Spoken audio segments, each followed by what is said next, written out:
Good day everyone! Welcome to my channel. This is Hot Sports Balita. Para sa balitang sports, Jordan Clarkson gusto pa sumabak sa Gilas Pilipinas. Hindi pa tapos ang paglalaro at pagsisilbi ni Jordan Clarkson para sa Gilas Pilipinas.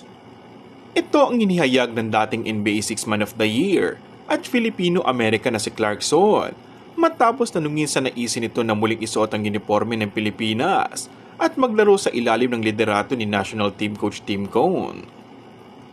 To have an opportunity to play for him in the national team, I think that would be dope. Sabi ni Clarkson sa itinalagan lang permanenteng Gilas head na si Coach Tim Cone sa isang ulat.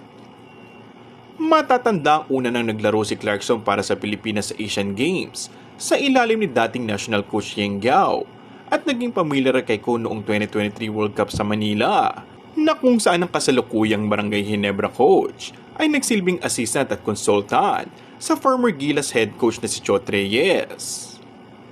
Nakatakda din sumabak ang Gilas Pilipinas sa 2025 FIBA Asia Cup Finals na gaganapin sa Saudi Arabia matapos nitong walisin ang 4 na laro sa kinabilangan ni Group B. Kung bago ka lang sa aking channel ay mag-subscribe at pindutin na rin ang notification bell. Maraming salamat!